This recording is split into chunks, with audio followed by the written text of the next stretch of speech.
Hi guys, isa ka rin bang mami na ang anak mo hindi kumakain ng gulay? Ito gagawa tayo ng lumpiang Shanghai na with kangkong. Ito po yung recipe. Ito giniling, kalahating kilo. Kangkong, giniling ko na siya, hindi ko na pinakita yung haba. Kasi masyado pang mahaba pagka pinakita ko pa yung paghiwa nito eh. Then, carrots, 2 piraso, giniling din, pino.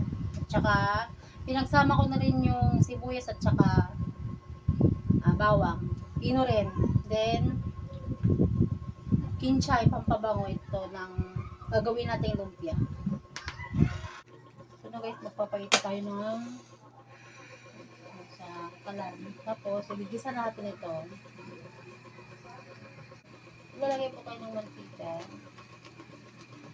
Hinaan natin yung kalan kasi natin sobrang lakas.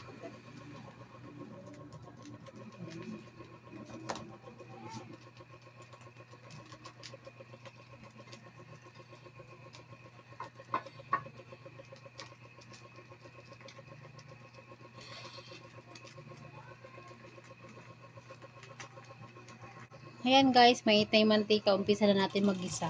Unahin muna ang sibuyas at bawang ay pagsamahin natin igisa. Dahil ito ay pino naman, yan.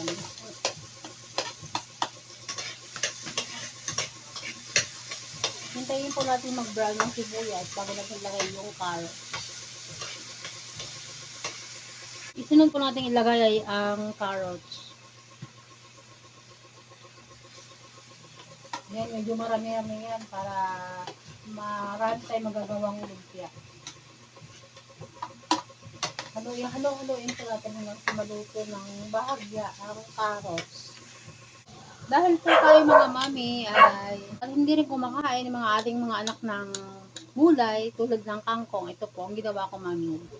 Ang mami ay hiniwa natin ng pino o kaya giniling po natin ng pino para maihalo natin sa ilalagay natin lumpiang Shanghai o tinatawag na giniling. Ihahalo po natin ang giniling sa kangkong. And guys, nilahalo natin yung kangkong at halo-haloin po natin ito hanggang sa maluto ito.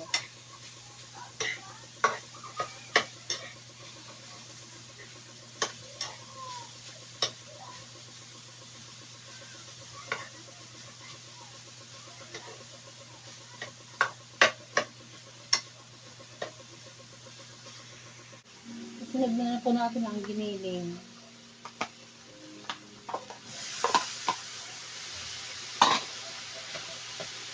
Haluin po natin ganyan para yung mga gulay ay pantay ang pagkakalagay.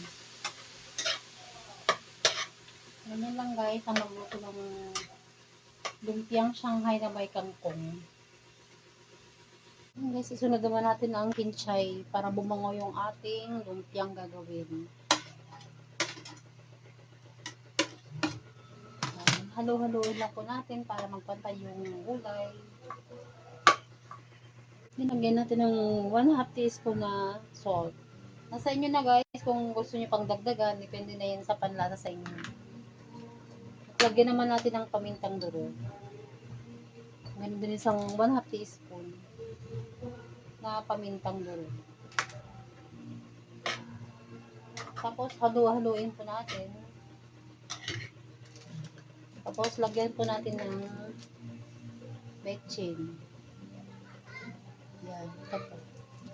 1/2 lang po yan. 1/2 lang yan. Yan guys, malapit na pong maluto. Haluin lang po para pantay-pantay po yung yung lasa ng lumpia. Gagawin na natin lumpia. At sigurado guys, pag ito ay naluto at nabalot, mapaparami ng kain talaga ang iyong mga anak. Hindi po kayo magsisisi. Subukan nyo rin po ito. At ito na po ang niluto kong, patayin mo natin nga po eh. Ito na po yung giniling na lumpiang Shanghai, giniling na may kangkong. Please watch my YouTube channel, Tipid Recipe. Kung gusto niyo mapanood ang iba ko pang recipe guys, i-click lamang po ang Tipid Recipe. At kung gusto niyo lang din makita lahat, click and line the button. Thank you for watching.